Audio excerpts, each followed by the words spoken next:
Bonjour à tous et bienvenue à cette nouvelle webconférence vidéo dédiée cette fois-ci au monde néoplatonicien et l'intitulé De la gnose à la mystique, les néoplatoniciens et l'usage d'une substance antéogène est très prometteur parce que ça va être la première fois que peut-être vous aurez entendu ou ouais, aurez l'occasion d'entendre l'approche néoplatonicienne et en plus de ça, une affiliation avec les plantes dites psychédéliques ou antéogènes. On va commencer par, un concept qui s'appelle la vérité. Qu'est-ce que la vérité? C'est une question qui a été débattue durant des millénaires et l'approche néoplatonicienne de gnostique et des mystiques est similaire. C'est-à-dire qu'on ne peut pas connaître la vérité par l'intellect uniquement, c'est-à-dire par l'usage d'une dialectique, une rhétorique, c'est-à-dire que par le mental. La vérité n'est accessible qu'à travers une révélation et des illuminations, c'est-à-dire un état mystique. Et donc, les gnostiques et les mystiques de l'Antiquité se rejoignaient sur ce point, y compris les hermétistes. C'était vraiment une approche globale de toute l'Antiquité, ce qu'on retrouve ça dans tous les grands mouvements spirituels, mais aussi dans les grandes civilisations. La vérité ne s'acquiert qu'à travers l'expérience immédiate et visionnaire que l'on reçoit du plan céleste. Donc c'est des visions. L'approche du Rig Veda d'ailleurs, si vous avez regardé la vidéo sur le Rig Veda, c'est similaire, c'est par inspiration. Donc la vérité, avec un grand V, hein, n'est connue que par révélation, et par conséquent, elle relève du secret. Ce secret est contenu dans le principe, soit une divinité qui daigne la communiquer à une âme qui a déployé ses ailes et désocculté la lumière divine. Cette lumière était autrefois obscurcie par nos propres noirceurs. Ça s'appelle l'acte gnoséologique. Donc désocculter la lumière, c'est un acte gnoséologique, c'est-à-dire que la vérité est déjà là, mais elle est occultée. Et elle relève d'un secret, puisque c'est une expérience personnelle de révélation. Hmm. Et pour les gnostiques et mystiques de cette époque-là, de l'Antiquité, le secret rime avec le silence. L'état de conscience, le plus haut qui soit, est également un comportement envers les profanes, donc le secret et le silence. Donc cet état de conscience qui permet de désocculter la lumière invisible ou la lumière infinie est celle du grand soi. Et ce soi se révèle à nous, comme je viens de le décrire, à travers des visions, à travers des révélations et des inspirations, des illuminations. Qu'est-ce qui illumine? Bah, il illumine notre propre obscurité et on découvre la vérité par strates, par paliers comme ça. Et on découvre des secrets. Le secret de notre nature, le secret de l'univers, le secret de notre origine, le secret de toute chose. Et ce secret donc est encapsulé par le silence. Et le silence est tant un état d'esprit, un état de conscience, c'est-à-dire que le principe est dans un silence, que un acte, un comportement, c'est-à-dire le silence envers les profanes. On ne doit pas profaner le secret, on ne doit pas le donner à tout le monde. C'était comme ça à l'époque. Ok.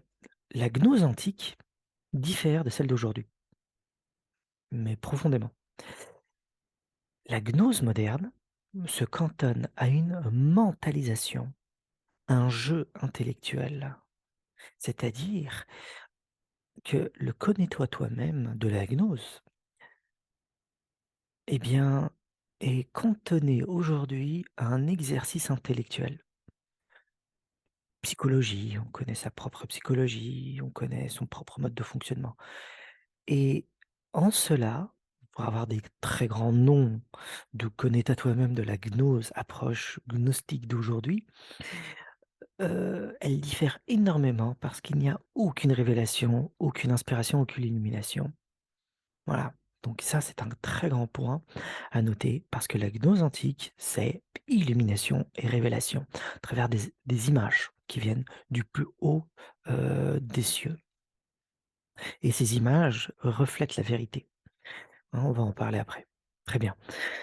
Heu et la gnose de l'Antiquité, eh bien, consistait à être illuminé par des révélations personnelles et donc être en état visionnaire. Voir le royaume divin comme nous voyons le monde matériel relève du secret et de cette ouverture de soi, ce déploiement de son âme et aujourd'hui on pourrait même dire cet état de conscience modifié.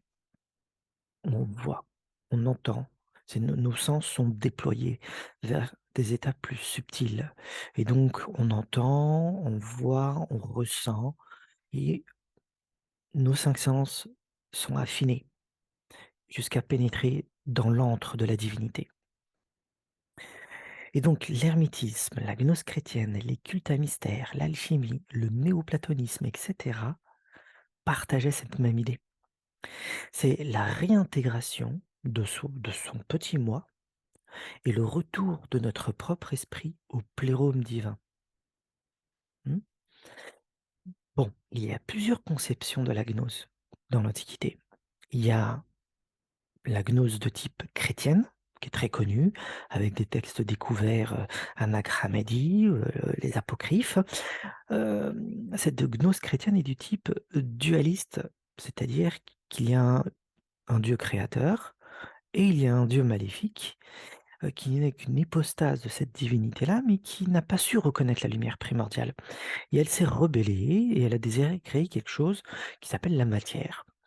Et lorsque cette divinité foncière, disons un ange rebelle, a créé la matière, eh bien, elle s'est complètement dissociée de son origine. Voilà, donc on est toujours dans une conception monothéiste, parce qu'il n'y a qu'un seul Dieu, mais il y a une rébellion et il y a un retournement de cette divinité créée qui ne reconnaît pas son principe foncier et elle se rebelle face au monde supérieur et elle désire encloisonner le monde de la matière dans des ténèbres. Et elle crée les ténèbres. C'est pas la divinité suprême qui crée les ténèbres, c'est celle-ci. Elle peut s'appeler Yaldabaoth, Samaël, elle porte plusieurs noms dans les textes chrétiens, gnostiques bien sûr. Donc il y a un type dualiste. Maintenant, il y a le manichéisme. Eh bien, le manichéisme, c'est le même genre, mais radical. C'est un dualisme radical. Parce que là, réellement, il y a deux entités antagonistes, à égale valeur. Hein, horreur pour les gnostiques chrétiens et monothéiste de l'époque, hein, une radicalité dans cette dualité. Ensuite, il y a les non-dualistes, donc les gnostiques non-dualistes. Ce sont les hermétistes et les néoplatoniciens. Il n'y a pas de Dieu mauvais à l'origine de la matière, ça n'existe pas pour les hermétistes ni les néoplatoniciens. Heu, Ce qui provoque la souffrance, le malheur, parce que la grande question c'est qui est à l'origine, de la souffrance, du malheur et du mal d'une manière générale? Eh bien, les gnostiques chrétiens ont répondu par un Dieu qui s'est rebellé, les manichéens ont répondu par une entité suprême qui est à l'origine de tout ça et qui a égale valeur avec la divinité bonne, hein. Elle s'appelle Ahriman dans certains textes manichéens, qui est un emprunt au zoroastrisme ou au zervanisme, hein, des mouvances, persanes, tout ça.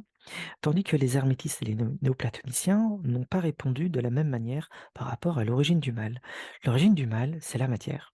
C'est l'obscurcissement même de la matière, c'est-à-dire au fur et à mesure de la lumière, lorsqu'elle chute dans cette matière, elle s'obscurcit. Et donc la matière qui est une substance modulée par l'esprit cosmique, donc par une intelligence divine, et bien au fur et à mesure de cette modulation, elle s'obscurcit. Et bien voilà, au bout d'un moment, il y a opacité complète. Et cette opacité, c'est le mal, c'est la souffrance, c'est le malheur, c'est la mort. C'est ainsi que répondent les néoplatoniciens et les hermétistes. De l'origine du mal, de la souffrance. Ok. Maintenant, la gnose chrétienne et manichéenne appelle ses dévots à quitter ce monde et à l'abandonner complètement, puisqu'elle est maléfique, puisque créée par un démiurge maléfique, mauvais en soi. Hein.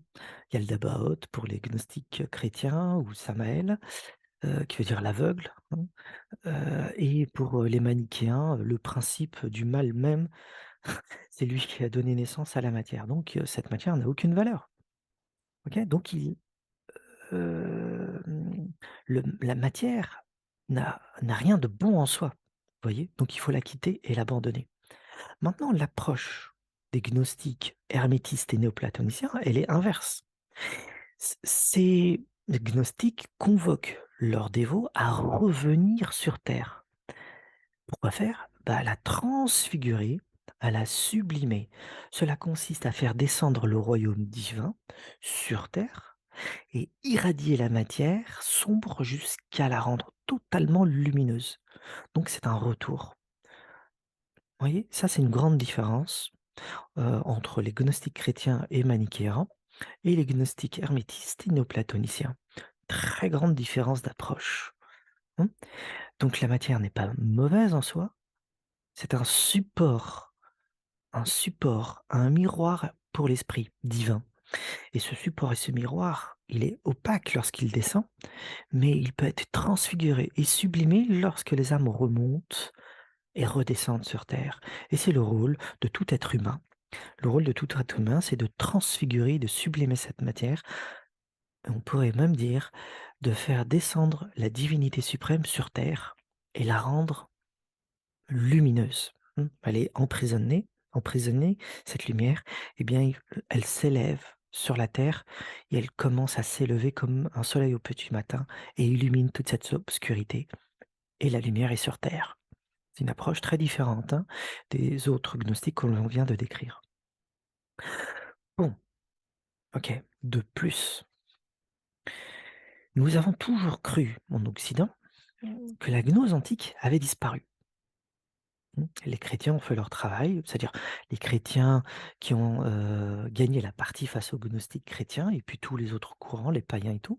L'Église officielle, au fur et à mesure du temps, a éradiqué la gnose et s'est défait de tous ces cultes païens. Et on pensait dernièrement que tout avait disparu. Or, c'est avec surprise que j'ai découvert que des héritiers de cette gnose antique avait survécu au Moyen-Orient, complètement ignoré, par l'Occident jusqu'au début du XXe siècle, vous voyez? À travers 2 branches, 2 grands mouvements. Le premier, ce sont les Yézidis et le second, ce sont les Mandéas et ils existent encore actuellement, au Moyen-Orient et aussi il y a une forme de diaspora. Ils sont dispersés à travers différents pays du monde. J'ai déjà rédigé un ouvrage sur les Yézidis pour ceux que ça intéresse.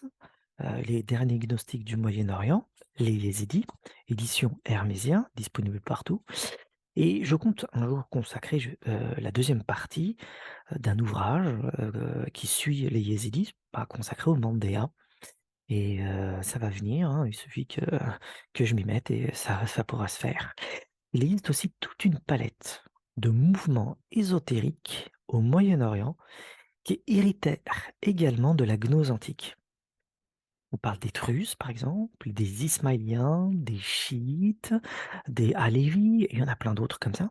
C'est-à-dire, ça bouillonne dans l'ésotérisme au cœur de l'islam, et ce bouillonnement a produit différents mouvements, plus ou moins hétérogènes, hétéroclites, plus ou moins reliés, plus ou moins soufis, plus ou moins chiites, plus ou moins hétérodoxes et même complètement détachés de l'islam comme les Druzes. Et tout ceci, c'est le fruit des gnostiques de l'Antiquité, pas uniquement chrétiens, mais aussi hermétistes, ok, manichéens et aussi néoplatoniciens. Donc tout ça, ça existe encore. Hmm. Maintenant, on va parler de l'exercice mystique du médecin Thessalos. Alors, qui est Thessalos? Thessalos de Tralles est un médecin et astrologue grec du 1er siècle après Jésus-Christ. Il est né à Tralles, en Asie mineure. Il s'installa à Rome à l'époque de Néron, donc même à l'époque que Jésus, si vous voulez. Et il nous reste une de ses lettres. Et la nature de cette lettre est mystique. Et vous allez voir que ce mysticisme est de nature gnostique. Voici en gros la structure de la lettre de Thésalos. D'abord, ça commence par une quête anxieuse du vrai. Qu'est-ce que le vrai? Tout le monde se la pose cette question. Alors, pour répondre à cette question, il va d'abord voir les hommes, ceux qui sont détenteurs du vrai, c'est-à-dire ceux qui sont des sages, qui ont lu de différentes religions aussi, des théologiens, et auprès de livres. Donc on fait tout ça au départ. Puis, cette tentative ayant échoué, il essaiera de se tourner vers les dieux. Aujourd'hui, on dirait la divinité. Ensuite, la croyance que la vérité ne peut venir que d'une révélation directe de la vérité, de la divinité, était chose commune à l'époque. Pas aujourd'hui. Hmm. Aujourd'hui, on est resté au premier niveau. On cherche auprès des hommes, des sages et des livres. Mais la mystique de l'Antiquité, ben, allons prendre à la source cette vérité-là, par une expérience intérieure. C'est ça qui est formidable dans la lettre de Thessalos, parce qu'elle permet également de répondre à certaines de nos questions modernes. Alors, son désir était de rencontrer le Dieu seul à seul, et d'avoir une révélation personnelle. Voilà, c'est pour ça que c'est une gnose. Et à la fin de cette lettre, on découvre qu'il y a la recommandation du silence, comme je vous l'ai décrit alors, le secret. Nous y découvrons que la raison cède sa place à la mystique, et il s'agit en fait de la faculté mentale qui accueille les effluves divins.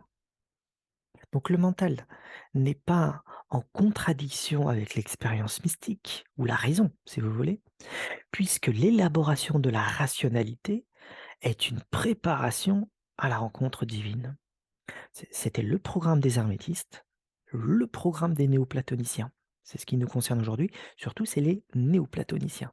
Mais c'était le programme. La rationalité n'était pas en conflit avec l'expérience mystique, elle préparait à la rencontre spirituelle. Donc il fallait avoir un bagage intellectuel afin de suivre le cheminement correct et de recevoir les effluves qu'il faut. Mmh. Et c'est ce que prônait l'alchimie, donc l'hermétisme de l'époque, le néoplatonisme et donc l'hermétisme. Voilà, vous comprenez, hein? C'est très important tout ça. Et la guerre aujourd'hui entre raison et foi est héritière de ceci, mais c'est une fausse guerre. C'est une fausse guerre. Aujourd'hui, la mystique est conçue comme un acte de foi. Mmh. Et notre époque a érigé une barrière nette entre foi et raison. Une barrière nette. Et c'était une chose impensable pour les néoplatoniciens et les hermétistes. Impensable. Impensable.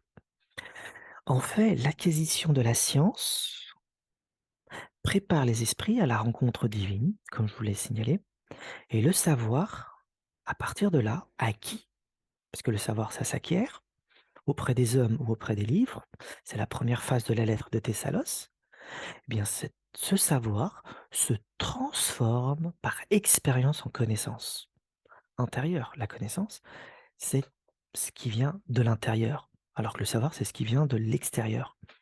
Et donc le savoir se transforme en connaissance. Qu'est-ce que la connaissance? Ben, en grec, gnosis, la gnose, qui veut dire connaître. Donc le connais-toi toi-même, hein, s'appuie sur la science, s'appuie sur la rationalité. Il n'y a pas de conflit. Il n'y a pas de conflit. La matière est le support de l'esprit, comme je l'ai montré avec les hermétistes et les néoplatoniciens. Et donc forcément, la matière, si on l'étudie par la science, à travers notre ratio, elle ne fait que préparer afin de rentrer en contact avec les arrière-mondes. Mmh, c'est très logique. Et donc, les néoplatoniciens, voici ce qu'ils disent. Par l'effort dialectique, méthode de développement de la rationalité dans l'école platonicienne, l'esprit s'aiguise jusqu'à atteindre le seuil de renversement de la conscience. Ensuite, lorsqu'on arrive au seuil le plus haut, on touche le silence divin, au-delà de toute vision. C'est-à-dire, il y a d'abord les visions, et ensuite il y a quelque chose d'autre après. Plus rien n'est explicable. Aucun mot ne peut expliquer tout ce qu'on l'on voit. Et l'acte de vision directe avec Dieu devient le seul salvateur. Hmm. Donc c'est la rencontre avec le silence du principe qui produit des images, des révélations, et ces révélations sont soumises à une expérience spirituelle, disons aujourd'hui, mais mystique et gnostique ici, et ensuite ça s'affaisse et ça pour s'intégrer dans le mental, dans la rationalité, afin de conscientiser tout ce que l'on a reçu et analyser. Vous voyez. Donc le mental est le réceptacle des illuminations. Et ensuite, il entre en contact avec le silence divin. La lettre de Thessalos démontre que parmi les rites pour accueillir cette vision divine, il y avait l'abstinence sexuelle et le jeûne. Ce qui veut dire que l'âme doit être pure, tout comme le corps. La lettre de Thessalos le montre. Donc il y a une préparation intérieure par des rituels et une préparation corporelle afin de recevoir cette vision que Thessalos désirait tant. Ok. Donc, c'est aussi une grande différence avec notre attitude moderne du Shining, par exemple, des médiums, des spirites, qui peuvent entrer en contact avec la divinité sans préparation intérieure ni extérieure. Impensable durant l'Antiquité, tout ceci, hein, vous l'entendez bien. Parce que il y a une loi dans le monde invisible, c'est le semblable attire le semblable. C'est-à-dire une âme pure attire les choses pures, et les choses impures attirent les choses impures. Très simple à comprendre, c'est la loi de la magie de toute façon, et c'est la loi de l'invisible. Par conséquent, lorsqu'une âme est impure, avec des scories, avec des parties sombres, elle va attirer à elle toutes les parties sombres du monde invisible. Et ces parties sombres vont l'influencer et mélanger le vrai avec le faux, et ensuite ça va donner des compréhensions complètement fallacieuses. Vous voyez. Les néoplatoniciens en parlent énormément de ça. Mais bon, d'une manière générale, c'est tous les grands mouvements de l'époque qui parlaient de ça. Donc ça diffère de nous aussi, de notre approche du médiumnisme et du channeling ou du spiritisme. Bon, là, la lettre de Thessalos parle d'abstinence sexuelle et de jeûne. C'est une façon de purifier son corps et son âme. C'est une façon. Ok. Il y en a plein d'autres. Hein, normalement, c'est assez chargé. Les rites de purification du corps et de l'âme afin de recevoir les plus belles lumières du ciel, parce que le semblable attire le semblable. Donc on va essayer de se purifier au maximum, et ça devient un mode de vie ensuite, c'est pas juste à ce moment-là, c'est un mode de vie.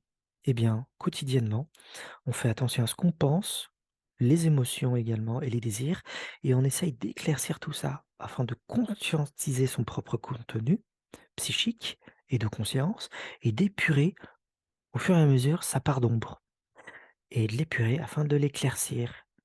Ce n'est pas un déni, c'est regarder son propre enfer face à face, et regarder ses propres démons, sa propre obscurité en face, et essayer de l'entrevoir dans toute sa grandeur, et sa frayeur bien sûr, parce que ça peut nous faire peur, et essayer de l'accepter, l'intégrer, se marier avec, et de le transformer.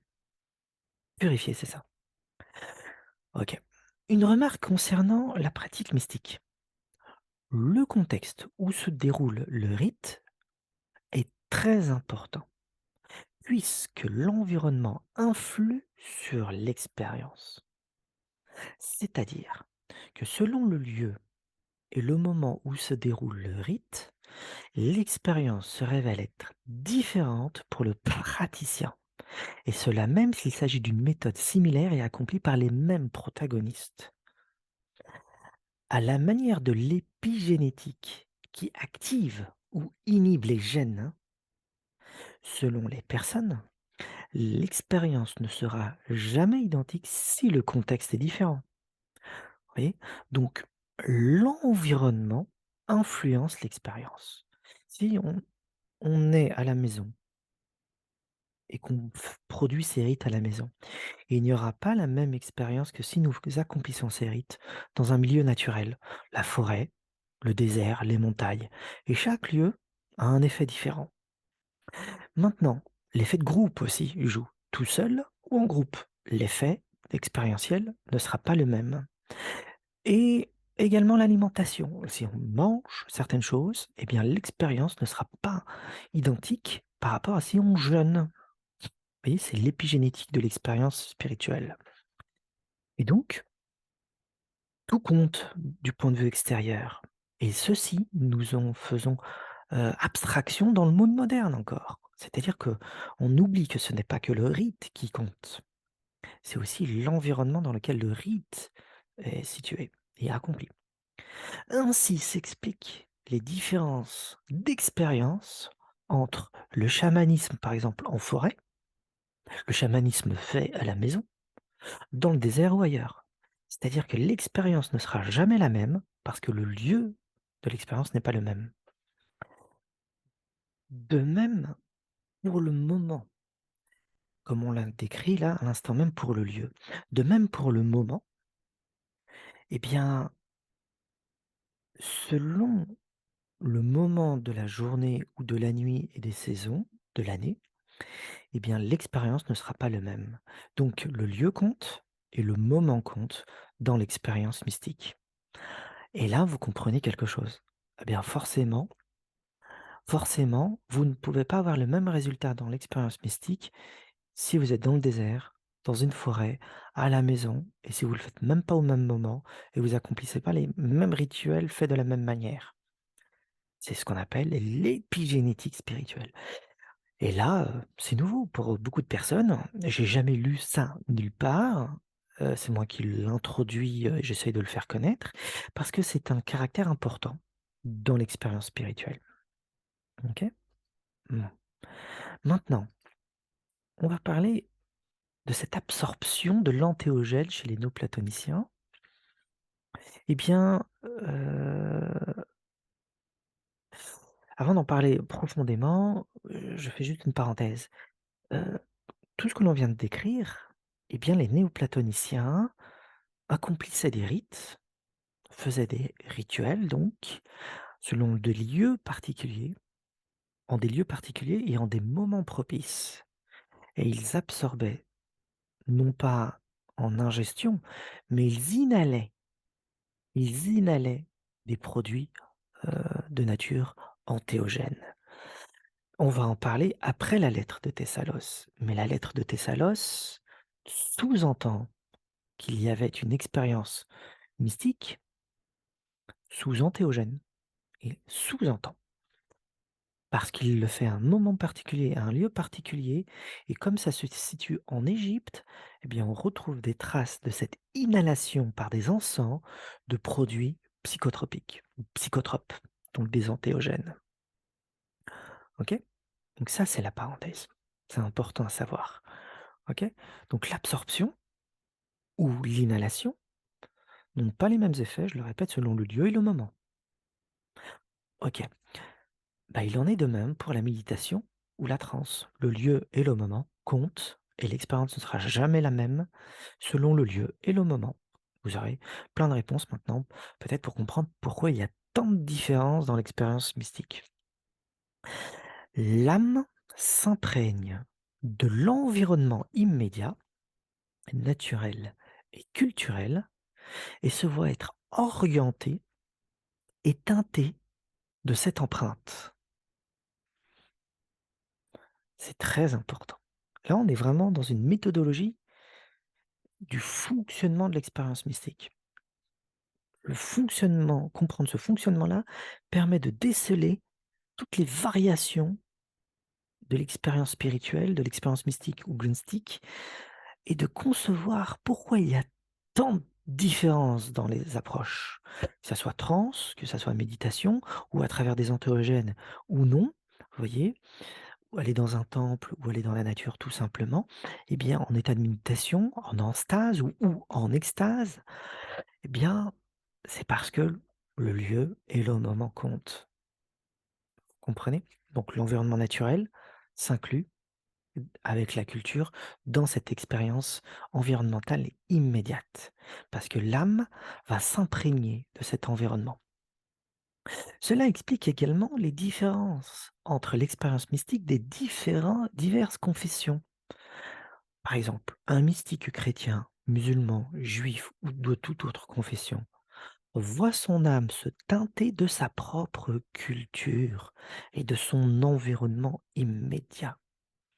C'est-à-dire que l'expérience qu'il aura, hein, vient du même fonctionnement. Par contre, le résultat sera teinté par sa propre teinte psychique, donc comme une mémoire personnelle qui s'exprime à travers sa propre expérience, à travers d'un jeu d'images et à travers des ressentis, et tout ce qu'il comprendra et ressentira sera toujours teinté selon la nature où il vit. L'âme s'est imprégnée de cette nature et également la culture où baigne cette âme. Et c'est ainsi qu'un mystique chrétien, ok, peut voir des saints, des anges, peut voir Jésus, Marie et tout le reste, parce que cette âme est teintée culturellement. Mais un musulman aura le même mode de fonctionnement, mais l'âme d'un musulman sera teintée d'une autre couleur, sa propre culture, ses propres références. C'est la même chose pour un juif avec la Kabbale ou le taoïste et autres. Et c'est ainsi que nous pouvons comprendre, c'est la même expérience, mais l'âme est teintée de l'environnement et de la culture où elle baigne. Vous voyez? C'est comme ça. Maintenant, ce que les mystiques reçoivent, ce sont les mêmes archétypes. Ils perçoivent, chacun d'entre eux, hein, de l'Antiquité jusqu'à aujourd'hui et du commencement jusqu'à la fin, chacun d'entre eux reçoivent les mêmes archétypes. Ce sont les mêmes fondations, les mêmes forces, les mêmes puissances qui se révèlent à chacun d'entre eux. Mais ils sont colorés, les archétypes, de la matière psychique, de matière personnelle, et bien sûr, après, par-dessus, se joue une mémoire collective, donc culturelle. Hmm. Bien, ces archétypes se colorent selon la matière psychique qui imprègne l'expérienceur et bien sûr l'observateur. Et ceci a été construit par l'épigénétique spirituelle, comme je viens de vous le dire. Voilà. Vous voyez comment on arrive à saisir tout le mode de fonctionnement? Ok. Très bien. Donc ils perçoivent des archétypes qui n'ont aucune forme, aucun nom, puisque ces archétypes sont logés au royaume divin. Et le royaume divin a pour nature la lumière, le noumen, et cette fondation ne peut en aucun cas être colorée ni teintée. La lumière n'a pas de couleur. La lumière est incolore. La lumière n'a pas de nom. La lumière se situe au plan des essences. Voyez? Et ainsi sont les archétypes, et ainsi est la divinité foncière. Oui, on peut imaginer les archétypes comme les puissances de la divinité, qui commencent à s'activer et se déployer à travers l'espace et le temps. Et lorsqu'il y a ce déploiement de l'espace et du temps, les archétypes vont pénétrer dans cette matière et commencer à prendre une forme. Et à partir de là, bien, l'informe des archétypes deviendra forme. L'essence puisera dans la matière psychique des observateurs, qui est une substance, afin de puiser une image, une forme reconnaissable par l'observateur. Donc la forme que prennent les archétypes est toujours symbolique. Et là, il y a une différence entre le symbole et l'archétype, puisque c'est pas la même chose. Oui, l'archétype, c'est l'essence, sans nom, sans image, sans forme, et le symbole, qui est la formulation imagée de l'archétype. C'est son revêtement, c'est son habit. Et il sera toujours teinté, le symbole, culturellement et de la nature. Épigénétique, c'est la mémoire personnelle et collective. Donc nous observons un archétype teinté culturellement et teinté par notre environnement immédiat de la nature. C'est ainsi qu'un mystique peut avoir une expérience commune d'une universalité, l'archétype, mais l'observation expérientielle des visions sera toujours teintée culturellement et par l'environnement immédiat de la nature. Et le fond et la forme ne peut être confondus pour un gnostique et un mystique dans ces cas-là. Le fond, on le voit, c'est l'archétype, mais la forme, c'est le symbole. Vous voyez? J'espère avoir éclairci toute cette expérience mystique parce que maintenant, on va lire la lettre de Thessalos.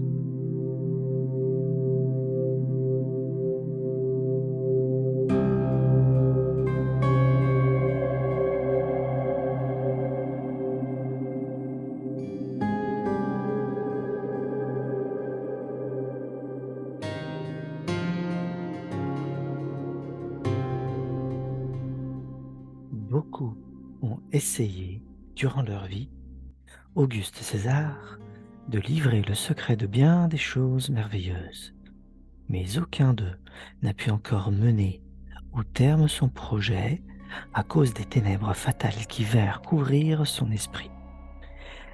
Et je suis donc apparemment le seul de tous ceux qui ont existé depuis le commencement des âges à avoir composé un traité merveilleux.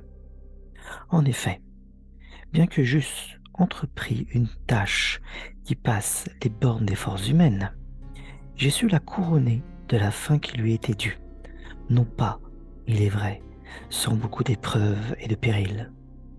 Après m'être exercé dans la science de la grammaire en Asie, et y être devenu plus savant que les gens de ce pays, je résolus de tirer parti pour un temps de ma science. Ayant donc fait voile vers cette ville où tous s'empressent, Alexandrie, muni d'une bonne somme d'argent, j'y fréquentais les philologues les plus accomplis, et tous me donnaient leurs louanges pour mon amour de l'étude et ma rapidité à comprendre. J'étais aussi continuellement assidu aux leçons des médecins dialectiques, car je brûlais d'une passion incroyable pour cette science. Or, comme le temps était venu pour moi de rentrer à la maison, car j'étais déjà avancé dans la médecine, je me mis à parcourir les bibliothèques en quête de science. Et, ayant découvert un livre de Netshepso contenant 24 manières de traiter le corps entier et toute maladie selon chaque signe du zodiaque au moyen de pierres et de plantes, je fus confondu par la grandeur merveilleuse de l'entreprise. Mais il n'y avait là que vaine fumée d'une fatuité royale, car j'eus beau apprêter la pilule héliaque préconisée par l'auteur et ses autres recettes, j'échouais dans tous les essais que j'en fis en traitant les maladies. Cette erreur me parut plus cruelle que la mort. J'en fus consumé de chagrin. Et en effet, m'étant fié aveuglement à cet ouvrage, j'avais vanté dans une lettre à mes parents la vertu de ces remèdes et leur avais annoncé que je rentrerais dès que j'en aurais fait l'expérience. Je ne pouvais donc demeurer à Alexandrie à cause des moqueries de mes confrères, car c'est le propre des beaux exploits que d'exciter la jalousie.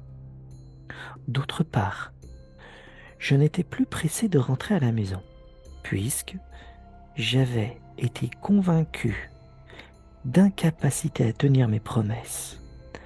Aussi me mis-je à parcourir l'Égypte, poussé en avant par cet aiguillon qui me blessait l'âme, cherchant le moyen de faire tourner à bien mon espérance téméraire, ou, si j'échouais, résolu à quitter alors la vie pour le suicide. Or, comme mon âme me prédisait sans cesse que j'aurais commerce avec les dieux, Je tendais continuellement mes mains vers le ciel, suppliant les dieux de m'accorder, par une vision en songe ou par une inspiration d'en haut, quelque faveur de cette sorte dont je puisse m'enorgueillir en regagnant, joyeux, Alexandrie et ma patrie. Étant donc arrivé à Diospolis, je peux dire la capitale la plus ancienne de l'Égypte, qui possède une multitude de temples, c'est-à-dire Thèbes, je m'y établis. Il s'y trouvait en effet des prêtres, amis des lettres et savants, en maintes séances. Le temps passa. Mon amitié pour les prêtres allait toujours croissant, et je leur demandai un jour s'ils étaient restés quelque chose de la force opérative de la magie. Je vis bien alors que la plupart s'indignaient de ma témérité à concevoir de telles espérances. Cependant, l'un d'eux, qui inspirait confiance par la gravité de ses mœurs et son grand âge, ne déçut point mon amitié. Il m'assura qu'il avait le pouvoir de produire des visions au moyen d'un bassin rempli d'eau. Je l'invitai donc à une promenade avec moi dans la partie la plus déserte de la cité sans lui dire ce que je souhaitais. Nous allâmes donc jusqu'à un bois environné d'une tranquillité profonde, et là je me jetai soudain face contre terre, et tout en larmes lui tins embrassé les pieds. Et comme, dans son ahurissement à ce coup inattendu, il me demandait la raison de mon acte, je lui déclare que ma vie est entre ses mains, qu'il faut absolument que je converse avec un Dieu, et que, si ce désir n'aboutit pas, je suis prêt à quitter la vie. Alors, m'ayant relevé de terre, et consolé par les propos les plus bienveillants, il me promit cordialement de se rendre à ma prière, et m'ordonna un jeûne de 3 jours.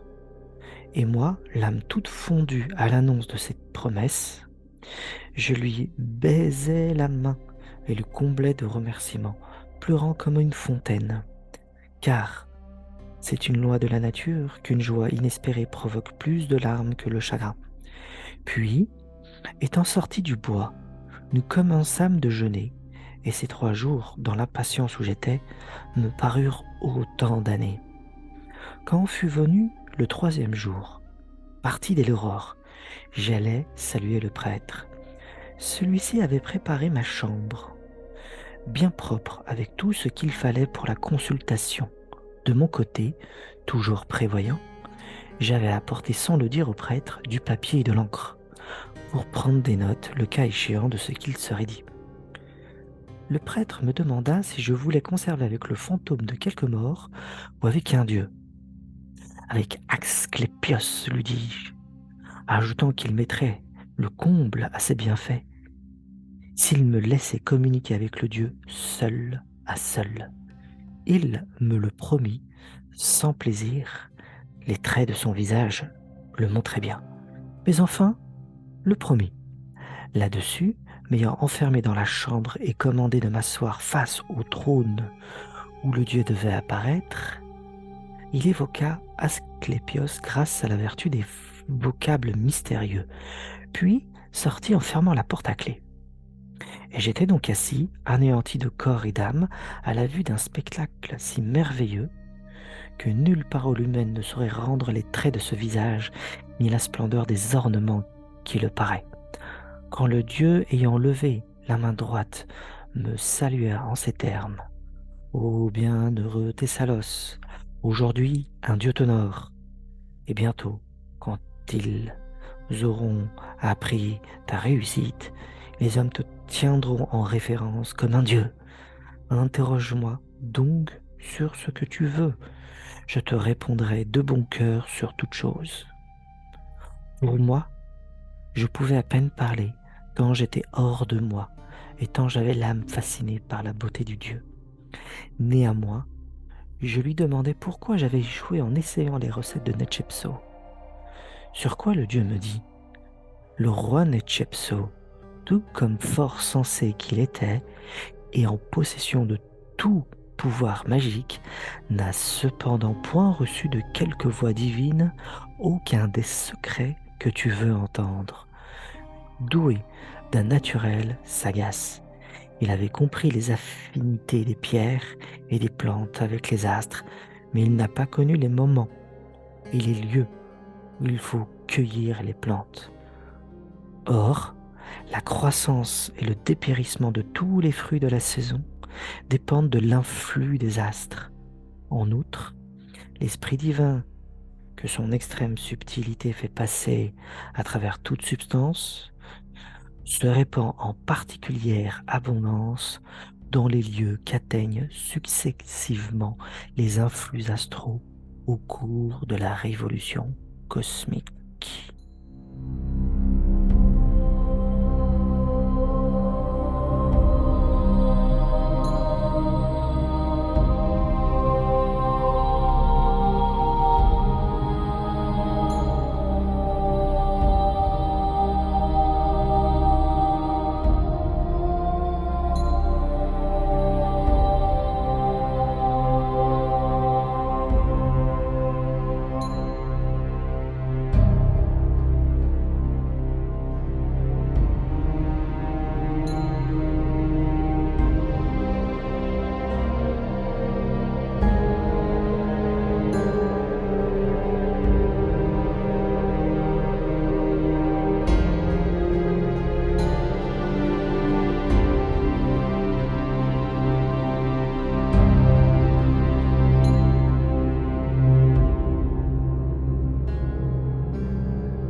Les rituels d'apparition sont connus par les textes égyptiens, hermétistes et néoplatoniciens. Thessalos, que nous avons entendu à travers sa lettre, a bien vu Asclépios, qui n'est autre qu'Imhotep pour les anciens Égyptiens. C'est Imhotep, c'est pas rien. Regardez bien ce qu'il a fait. Il s'est assis dans le noir, devant un trône vide, à jeun, le prêtre invoquant Asclépios Imhotep avec des formules magiques, et à n'en pas douter, il devait inhaler des encens puisque cela faisait partie des offrandes rituelles en Égypte ancienne. Et dans un temple égyptien, n'oubliez pas. Et selon toute vraisemblance, il contemplait une torche ou une flamme afin de méditer dans le noir comme de coutume en son temps. Donc c'est pas dans le noir comme ça. Il y avait une torche ou une flamme. Ce sont les rituels des anciens Égyptiens et on va en parler de ce rituel juste après. Et grâce à ça, eh bien, ça a permis à Thessalos de recevoir une vision divine. Voilà. Pour le professeur Wouter Hanegraaff, d'origine néerlandaise, a écrit de nombreux ouvrages en langue anglaise non disponibles en français encore aujourd'hui. Je trouve ces recherches extraordinaires, rénovantes. Il faudrait le faire connaître davantage et je vais essayer de le mettre en avant aujourd'hui, mais aussi plus tard en le citant davantage dans d'autres vidéos et des articles. Wouter Hanegraaff, qu'est-ce qu'il a remarqué? Eh bien, l'encens en question dans le temple égyptien à l'époque de Thessalos pourrait être le koufi, d'après Wouter Hanegraaff, dont les propriétés narcotiques ont été démontrées par les spécialistes. Le koufi, qui est un encens égyptien, décrit par les néoplatoniciens, induisait un état de rêverie et de relaxation. Grâce à cet assouplissement de la conscience, l'imagination s'activait afin de laisser transparaître les épiphanies divines, les révélations et les visions. Le médio-platonicien Plutarque, grand platonicien, médio-platonicien, écrit dans son ouvrage Isis et Osiris ce qu'est le koufi justement, l'encens, qui a pu inhaler Thessalos. On va voir de quoi il s'agit et de quoi il en retourne. Au cours de son interprétation de la religion isiaque, Plutarque donc, en particulier à travers l'analyse des rites liés au mythe d'Isis et d'Osiris, notre platonicien est conduit à noter que dans les croyances égyptiennes, Horus passe pour avoir été le premier à sacrifier en l'honneur du soleil. Il en profite pour ouvrir une parenthèse afin de signaler que les Égyptiens font brûler de l'encens au lever du soleil, de la myrrhe à midi et, le soir, ce qu'ils nomment du koufi. Mais, n'en disant pas davantage à cet endroit de son livre, il renvoie son lecteur à la suite pour les explications. Celui-ci n'arrive qu'à l'extrême fin de l'ouvrage. On se pose la question, mais pourquoi il a fait une parenthèse et a voulu en parler en toute fin d'ouvrage? Pourquoi terminer un traité de théologie aussi important sur un parfum? C'est la question qu'on se pose. Eh bien, à la manière des traités de mystagogie, c'est-à-dire de voie mystique, ascensionnelle, vers le divin, les révélations et les épiphanies divines sont toujours écrites en toute fin d'ouvrage, comme pour signaler qu'à la fin du chemin spirituel, Dieu se révèle au myste.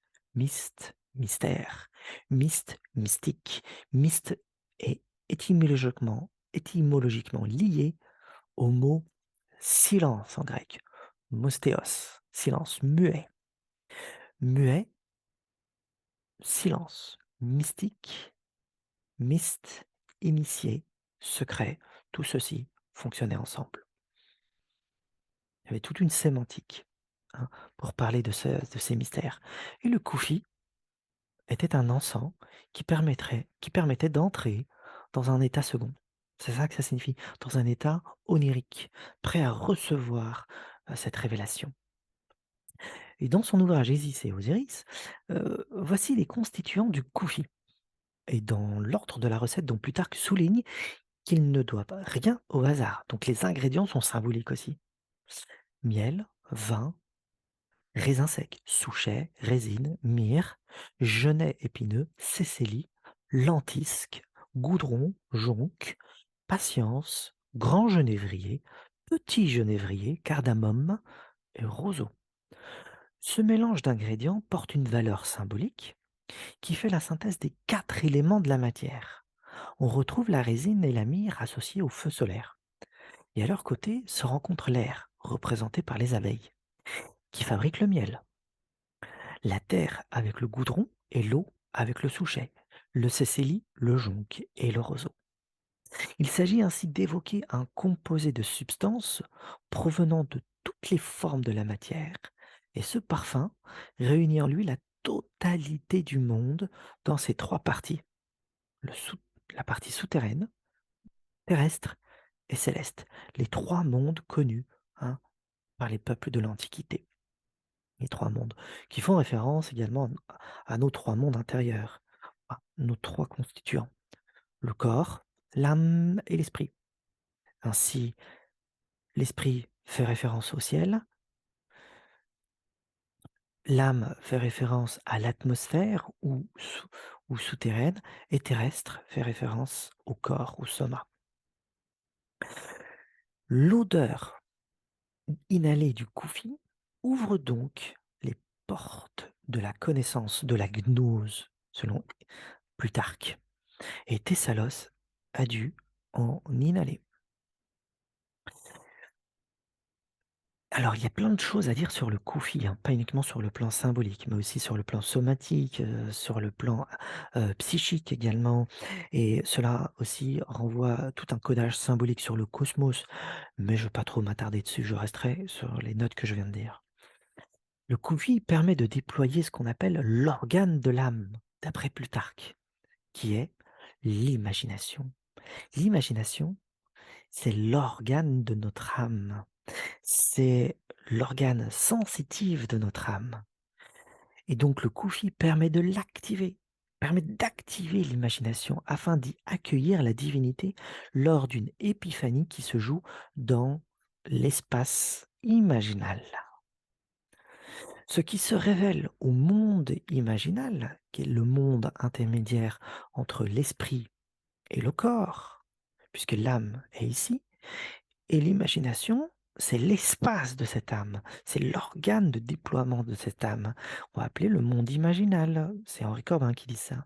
Donc, l'organe de cette âme se déploie dans le monde intermédiaire, et ce monde intermédiaire permet de recevoir les effluves du ciel et d'y voir des épiphanies.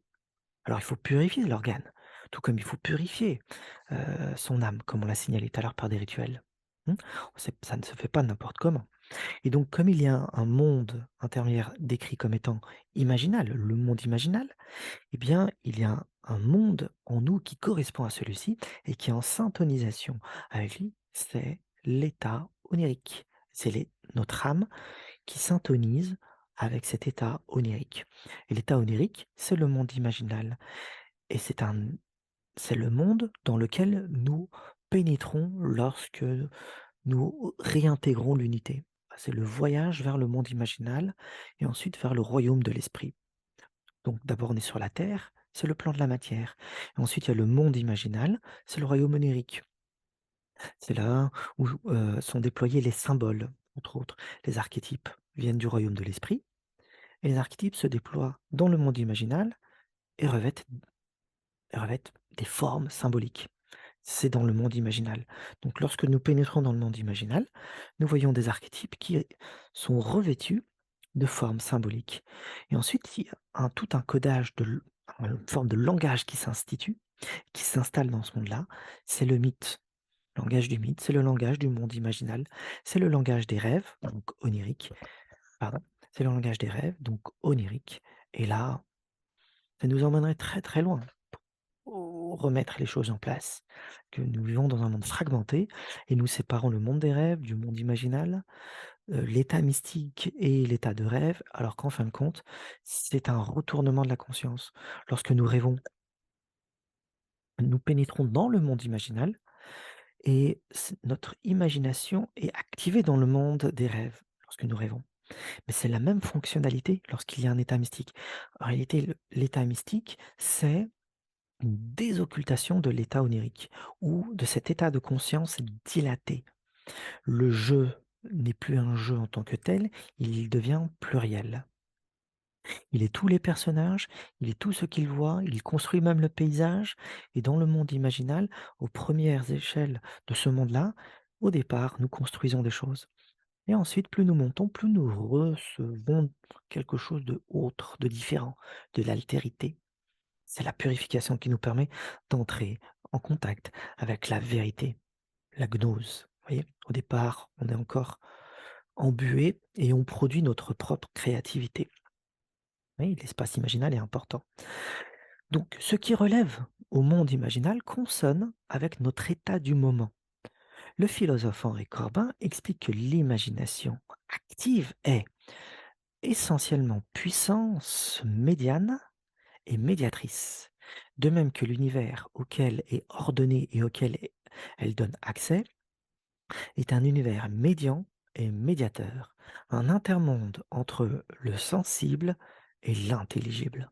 En d'autres termes, l'organe de l'âme, l'imagination, se tient entre l'intellect, le mental, et le corps, tout comme le monde imaginal se situe entre le royaume divin de la lumière et le plan terrestre. Syntonisation. Ouais, c'est des oscillations et nous syntonisons avec ces états de conscience. Nous syntonisons avec un état de la matière et nous percevons que la matière. Et nous déployons, nous dilatons notre conscience et nous pénétrons dans le monde imaginal, onirique, aujourd'hui on l'appelle astral, qui est une syntonisation de cet état de conscience. Et ensuite, il y a un état divin qui syntonise avec le royaume divin. Ok, vous l'avez saisi maintenant. Sinon, n'hésitez pas à laisser des commentaires, j'y répondrai volontiers. Maintenant, les plantes entéogènes, comme le koufi, c'est une plante entéogène, ouvrent donc l'accès au monde imaginal. Ce n'est pas un délire, ni un fantasme, ni une rêvasserie, c'est une désinhibition. On désinhibe un état de conscience que l'on expérimente lorsqu'on dort, dans nos rêves, qui va être réactivé durant l'état mystique. Et cette réactivation de cet état de conscience onirique, dilatation de l'espace imaginal, et nous voyons des choses comme nous voyons dans les rêves des choses, c'est un état de rêve éveillé. C'est cela l'état mystique, un état de rêve éveillé. Nous voyons réellement quelque chose qui se joue dans le monde imaginal. Et il y a une échelle de réalité. Et plus nous gravissons cette échelle, plus il y a la vérité en haut. Ok. Les plantes autéogènes ne sont qu'un moyen parmi tant d'autres pour pénétrer au monde imaginal. Alors, il faut quand même remettre les choses en place. Certains spécialistes, depuis les années 60, se rebellent face aux religions, à la méditation, l'enstase, la transe, l'extase, en promouvant uniquement les plantes autogènes, en disant que tout a commencé par ça. Eh eh bien, c'est réduire l'expérience mystique. L'expérience mystique peut être induite par la méditation, ce qu'on va appeler l'enstase, la transe et l'extase peut être induite par les plantes entéogènes, peut être induite par la musique, par la danse. Vous voyez, ce sont des états de transe ou d'enstase selon les choses. Mais il y a différents moyens pour entrer dans le monde imaginal. Et réduire l'expérience mystique aux plantes entéogènes, c'est réduire l'expérience humaine. Vous voyez. Et c'est ce qui est en train d'arriver, parce que j'ai déjà entendu des spécialistes parler de ça. Ils disent il n'y a que ce moyen-là.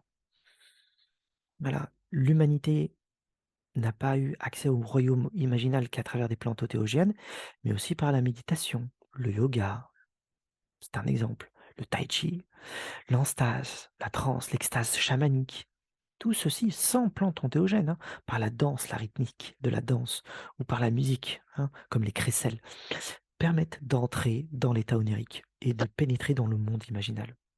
Donc il y a plusieurs moyens, parce qu'il y a plusieurs méthodes. Et il y a disons qu'il y a eu peut-être une convergence d'approches, dans différentes traditions des civilisations antiques et préhistoriques afin de faire naître toute cette complexité de l'expérience mystique. Et aujourd'hui, on l'a réduit aux plantes entéogènes pour certains spécialistes. Bon, faut arrêter quoi, faut arrêter. Bon, revenons à notre sujet. OK. Le monde imaginal est une dimension qui reçoit tant les effluves terrestres, sombres et obscurs, que du royaume de la lumière nouménale et divine. Afin de purifier les visions qui s'y jouent, le dévot doit préparer son âme afin qu'elle ne soit pas polluée par les puissances d'en bas. C'est tout l'enjeu des rituels de mystagogie et du lieu et du moment choisi pour l'accomplir, comme on l'a signalé au départ. Donc, les rituels, on a parlé de jeûne, abstinence sexuelle, dans la lettre de Thessalos. Mais il y en a plein d'autres, plein d'autres. Une fois épuré et nettoyé, l'organe de l'âme miroite les réalités les plus hautes à travers des images symboliques, le revêtement même des archétypes. Et voici ce que dit Plutarque dans son ouvrage Isis et Osiris. Citation. Le parfum, Koufi, polit et nettoie la partie imaginative de l'âme, celle qui reçoit les rêves, tout comme le faisait le toucher de la lyre auquel les pythagoriciens avaient recours avant de s'endormir, pour enchanter et calmer la partie émotive et irrationnelle de leur âme. Fin de citation. Vous voyez, Koufi, c'est un moyen. Et il fait le rapprochement avec la musique. Et là, pour les pythagoriciens, pas de plantes entéogènes. Ils utilisaient l'effet acoustique. Et ça marchait pour les Grecs. Hmm. Il est probable que Thessalos humait et inhalait du Koufi. Et une fois son état de conscience modifié, il pouvait recevoir la vision d'Asclépios et Imhotep. On aimerait être à sa place. Maintenant, on va parler de l'imagination active et le corps astral. chez les néoplatoniciens, bien sûr. Toujours, on va rester là. La descente du divin au sein du réceptacle intérieur, dans le véhicule de l'âme, du disciple, dénommé Orema par les néoplatoniciens. Donc c'est après Plutarque, les néoplatoniciens, parce que Plutarque c'est un médio-platonicien, tandis que les platoniciens après Plotin, qui est venu après Plutarque, eh bien on va les appeler les néoplatoniciens. Ok. Donc le véhicule de l'âme du disciple, pour voyager dans le monde imaginal, s'appelle Orema. Et ce véhicule se caractérise par une illumination, par un enthousiasme. Alors qu'est-ce que cela veut dire? Ça veut dire enthousiasme, on dit hupoderomai en grec, qui veut dire accueillir et recevoir. Et enthousiasme, c'est être possédé ou être intégré par une divinité qui vient illuminer le corps de la personne. Cet état mental s'obtient lorsque le symbole, qui est le reflet de l'archétype divin semé dans l'âme, est activé au sein du réceptacle purifié de l'âme et se manifeste comme une totale possession du disciple. Et l'âme est possédée par la divinité. Alors là, on parle de l'âme, au Rhéma, le véhicule de cette âme subtile. Ben, quel est ce véhicule subtil? C'est le corps astral, pour nous. Le Rhéma, le véhicule de cette âme qui voyage dans le monde imaginal et qui reçoit les effluves des visions, c'est le corps astral pour nous, aujourd'hui. Et donc, cette âme peut être possédée par une divinité afin de déployer des révélations. C'est ainsi que nous avons une extase ou une enstase et nous nous sentons envahir par une lumière ineffable et nous ne nous sentons plus nous-mêmes. Et nous nous sentons intégrés dans un tout. Alors, c'est très intéressant de concevoir les choses en ces termes-là. Le moi se dissipe, se dissout pour laisser place à une totalité et il devient enthousiaste, illuminé. C'est l'Ochema qui a ça pour les néoplatoniciens, donc le corps astral. Ainsi, il apparaît qu'il faille libérer de l'espace en soi pour accueillir le divin. Espace normalement saturé d'attachements identitaires et de pensées égotiques diverses, le fameux moi. C'est ça qui nous empêche d'avoir des visions. Et c'est ça qui déforme également chez les médiums, comme on disait tout à l'heure, et les spirites, et le channeling, toutes les puissances qu'ils reçoivent. Ils reçoivent des choses, mais comme il y a toute cette empreinte terrestre, obscure et sombre, eh bien ça entache tout ce qu'ils reçoivent. Tout est déformé et mal compris. Les symboles ne sont pas compris comme ils se doivent, et ainsi de suite, ainsi de suite. Voilà, donc pas possible. Maintenant, Plutarque, dans son commentaire sur le Timée, un néoplatonicien que j'estime profondément, hein, je suis proclusien à fond. En fin de compte, je ne fais que reformuler d'une certaine manière la pensée du néoplatonicien Proclus dans un langage moderne, parce que j'ai une affinité avec lui, quand je lis ce qu'il dit, j'ai une affinité extrême avec lui, à tel point que quand j'ai découvert des choses par moi-même, en lisant les textes de Proclus, je me suis reconnu moi-même. Je me dis: «C'est cela dont il s'agit». Vous voyez? Donc une affinité bien particulière. Voici ce qu'il dit Proclus dans son commentaire sur le Timée, sur ce qu'on vient de dire. Citation: «Enfin, l'union qui fixe l'un de l'âme dans l'un même des dieux et fait une seule activité de la nôtre et de celle des dieux». L'enstase, l'enstase et l'enthousiasme, l'illumination et la possession de l'ochema du corps astral, hein, selon laquelle nous ne nous appartenons plus à nous-mêmes, mais aux dieux. Dès là que nous demeurons dans la divine lumière et que nous sommes encerclés par elle. Enthousiasme, une personne possédée par les dieux, inspirée, illuminée. Ah, c'est ça la gnose. C'est ça la gnose. C'est pas de l'intellectualisme. C'est pas du mental et on réfléchit sur qui connais-toi toi-même. C'est de la révélation. il faut être enthousiaste. En effet, l'ego de l'initié semble constituer le dernier voile obstruant l'éveil du disciple à sa nature divine. De plus, c'est ce même véhicule qui agit comme un réceptacle devant recevoir la substance divine en son sein. Or, pour que l'opération soit couronnée de succès, il importe que ce réceptacle soit d'abord purifié de toute souillure. On insiste toujours sur ça. Il y a donc le véhicule de l'âme, nommé Orema ou corps astral, ok, et l'organe de l'âme, l'imagination. Les deux doivent être purifiés. Les deux doivent être épurés, nettoyés. C'est la même chose en alchimie. Ils confectionnent une matière dans leur creuset et la matière doit être épurée, doit être sublimée, doit être nettoyée, lessivée, comme l'âme de la personne. Donc, cette fois-ci, on va parler de ça. On va voir chez un autre néoplatonicien nommé Jean Blic, écrit un monumental ouvrage qui s'intitule Des Mystéries. Et voici ce qu'il dit. Ouvrons la parenthèse.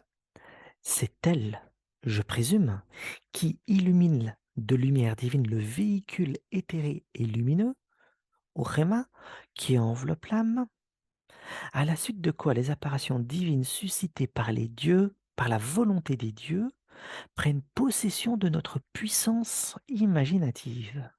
Ainsi donc, l'attention et la faculté de penser de l'âme ont conscience de ce qui arrive, puisque la lumière divine n'entre pas en contact avec elle.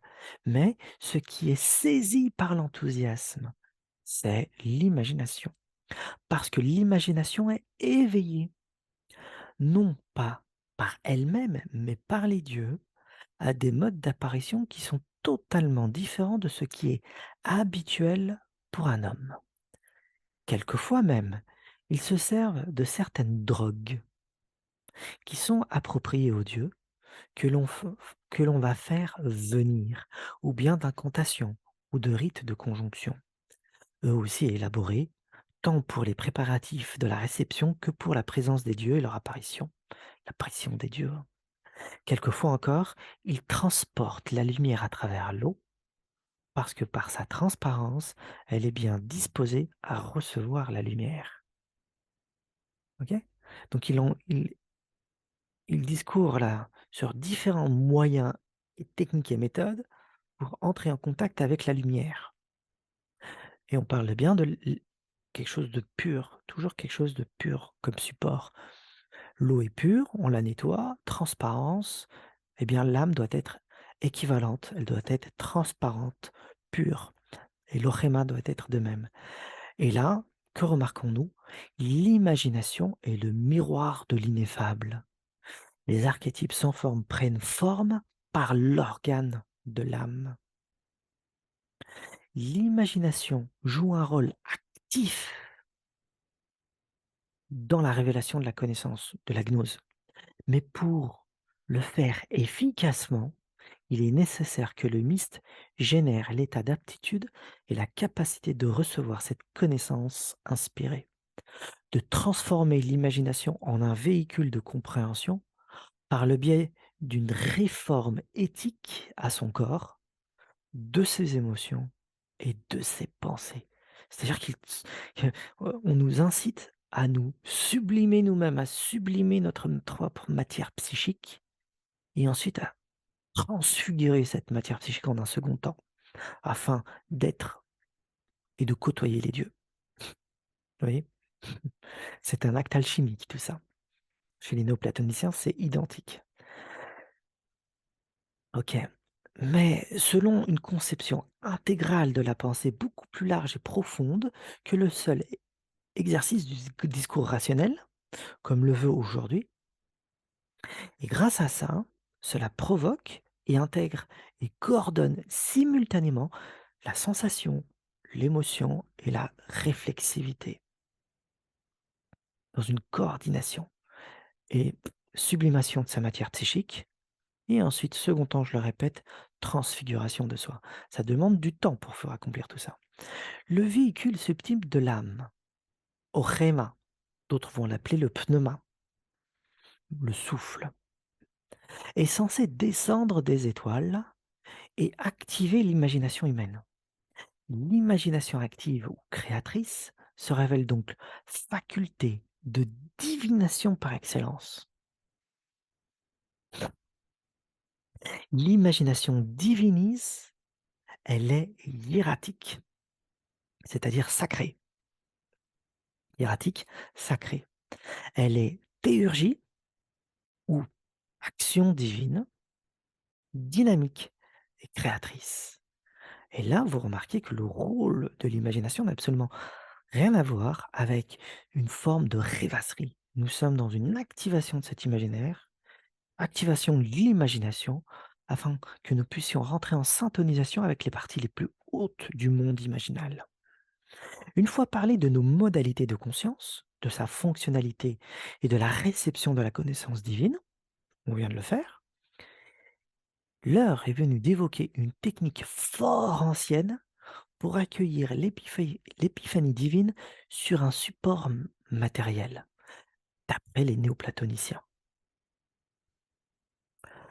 Le professeur Wouter Hanegraaff, encore lui, note qu'il est fréquemment fait mention de la photagogie dans la bibliothèque magique thébaine.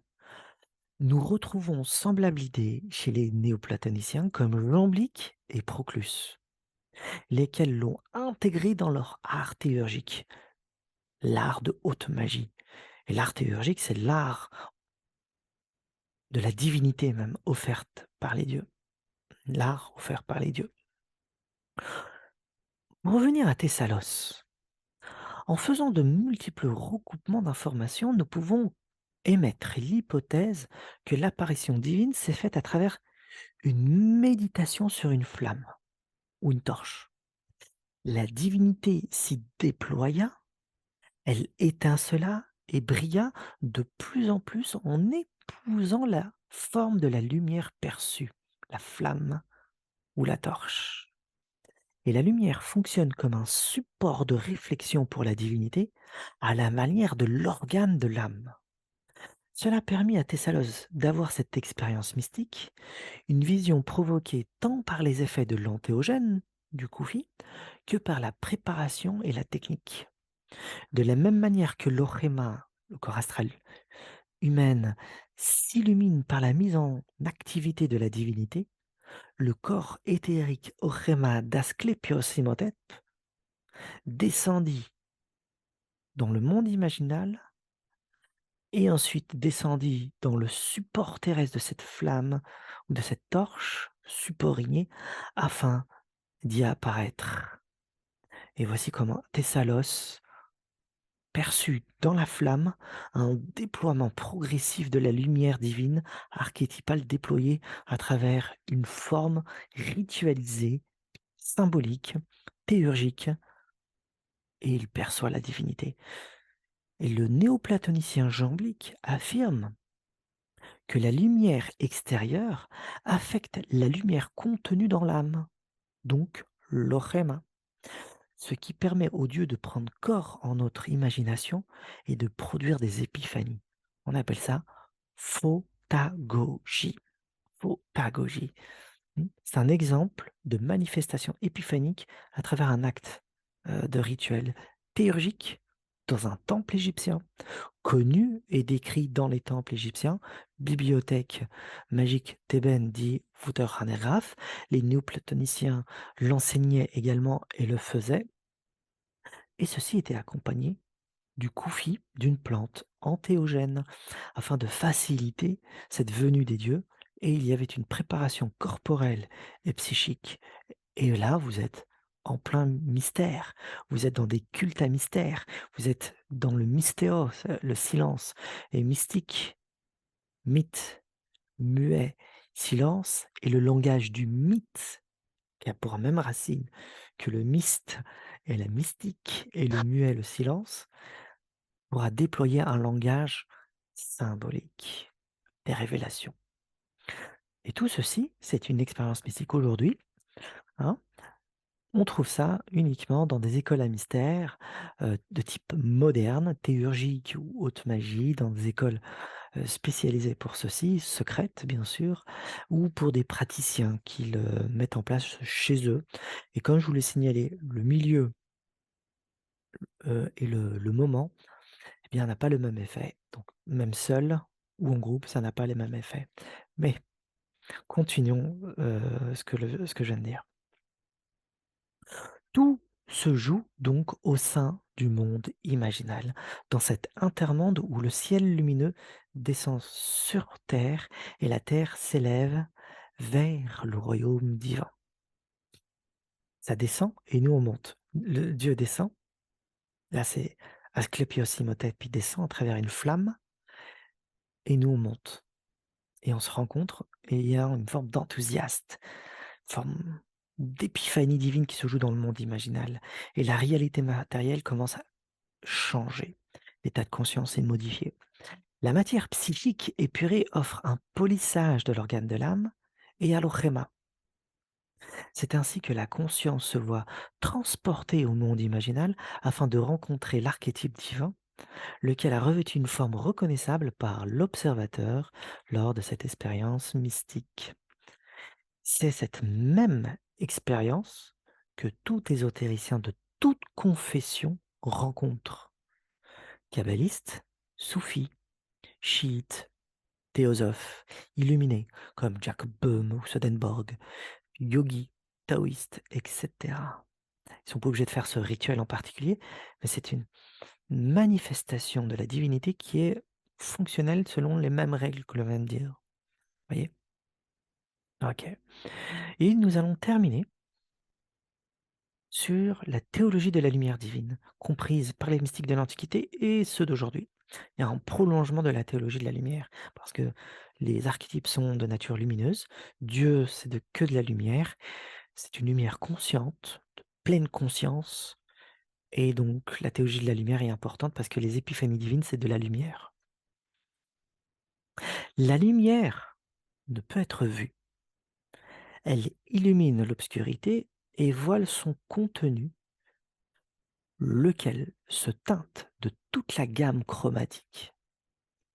La lumière est une et indivisible. Partout présente, elle est le principe de toute existence. Les physiciens n'observent pas la lumière en tant que telle. Ils examinent le réceptacle, la matière par laquelle elle apparaît. Très important. Il en est de même pour les couleurs. La lumière les manifeste en illuminant, selon un certain angle, la matière qu'il absorbe. Donc, la matière absorbe la lumière et la matière dévoile certaines teintes de couleurs. Selon un même rapport avec la matière perceptible, notre âme se trouve dans l'obscurité la plus totale, aveugle à elle-même et sans aucune possibilité d'entrevoir ses propres aspérités psychiques. C'est la mort initiatique. Enfin, la mort initiatique, c'est pas la renaissance là, mais c'est la mort initiale. C'est la mort première. C'est le commun des mortels. Nous ne voyons rien du monde invisible parce que nous sommes morts psychiquement. Aucune lumière n'apparaît, aucune divinité, rien du tout, parce que nous sommes morts psychiquement. Seule la lumière de notre propre esprit, n'oubliez pas que notre esprit est connecté avec le monde des dieux, rayonnant depuis le royaume archétypal, est à même d'illuminer cette terre sombre et d'activer la prise de conscience de notre propre contenu. En d'autres termes, nous voyons notre gamme chromatique de nos aspérités psychiques de manière graduelle, colorée, laquelle découle de l'intensité de la lumière présente en nous-mêmes. Expérience mystique. Plus la lumière est intense, plus la gamme chromatique change de couleur et l'expérience est plus intense et l'enthousiasme devient plus prégnante. Et donc, tout n'est que lumière. Toute l'expérience n'est que lumineuse. Également, la part sombre et ténébreuse. Ok, c'est une expérience, enfin, c'est une expérience de la part la plus sombre de la lumière et la plus basse. Et ensuite, il y a des séries de dévoilements, de désoccultation de la lumière, comme on a dit au départ. Et cette série de désoccultation, c'est un dévoilement chromatique qui se déploie dans le monde imaginal et qui se déploie du point de vue sensoriel également. On ressent l'âme, comme le Rema commence à ressentir des choses d'une autre nature qu'elle ne connaissait pas. L'hypersensibilité, la clairvoyance, la clairaudience, la télékinésie et tout le reste. Ce sont des déploiements des facultés de l'âme. Ok. Plus l'organe de l'âme est irradié par le royaume archétypal, plus il perçoit ce qui se cache dans l'ombre. La gnose est donc de nature illuminative et dépend de ces révélations divines. Paradoxalement, la lumière a besoin de la matière sombre, opaque, du corps, pour apparaître à elle-même. C'est ainsi que le corps révèle l'esprit lorsque la matière se tient au service du divin. Comprenez bien de quoi il s'agit à travers cette explication, puisqu'on parle de notre propre existence, notre propre moi. Le corps, ici, c'est la matière psychique. Et notre matière psychique devient le support des révélations divines. Donc, la lumière a besoin de la matière pour apparaître en tant que lumière. Et cette lumière, lorsqu'elle apparaît au départ, elle apparaît d'une manière chromatique, différentes couleurs. Et comme il y a un spectre des couleurs, et spectre de la couleur, eh bien, l'expérience sera graduelle et de plus en plus intense, lumineuse, et de plus en plus profonde et grande, et dilatation des états de conscience également, et les illuminations seront plus intenses, et nous percevons la réalité telle qu'elle est, jusqu'à atteindre cette lumière infinie sans teinte, sans couleur, dont on a parlé tout à l'heure. Et au début, nous avions dit que la matière psychique teintait l'expérience de la lumière, et nous voici retombés sur nos pieds à travers cette explication-là. Je vous avais expliqué l'importance de l'observation, l'épigénétique dans l'expérience mystique. Eh bien, ici, expliqué d'une autre manière avec la physique de la lumière, c'est le même rapport. Ok. Et nous allons clôturer par un hymne écrit par le néoplatonicien Proclus. Un hymne à la lumière et à l'illumination. Écoutez, Dieu, tenant le aume de la sainte sagesse qui, après avoir allumé un feu menant vers le ciel, attiré vers les immortels, les âmes humaines qui quittent le fond des ténèbres, purifiées par les initiations secrètes des hymnes.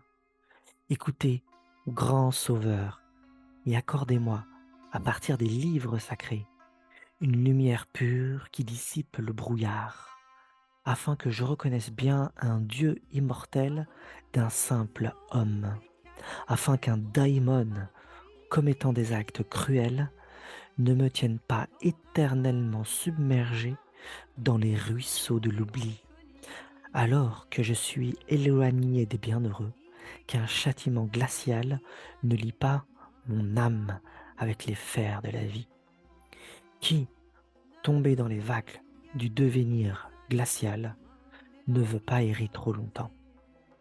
Mais, Dieu, chef de file de la sagesse lumineuse, écoutez et révélez-moi tout en vous hâtant vers la voie menant vers le sommet, les rites secrets et les initiations des paroles saintes.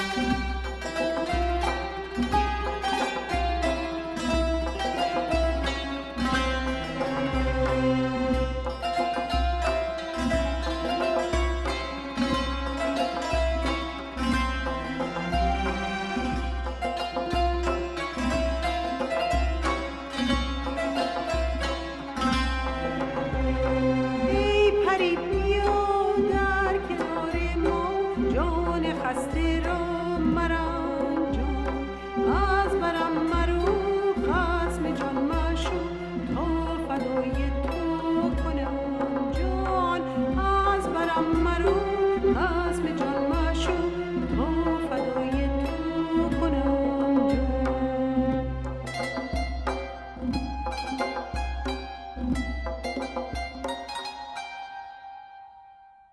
Merci à vous d'avoir écouté, cette vidéo, d'avoir, part jusqu'à la fin de cette vidéo. کیه N'oubliez کیه pas de laisser des commentaires, de liker si vous avez aimé, de غمی partager. نوازه J'espère vous در faire faire connaître un peu mieux ce qu'est la gnose et l'expérience mystique chez les néoplatoniciens. Et l'expérience néoplatonicienne à travers un usage de l'antéogène, le Koufi, et de Thessalos également dans une expérience mystique. J'espère que vous avez apprécié et n'hésitez pas, hein, je suis là pour partager. Donc, si vous avez des questions concernant d'autres sujets, je suis prêt à vous écouter. Merci à tous, prenez soin de vous et à bientôt. Au revoir.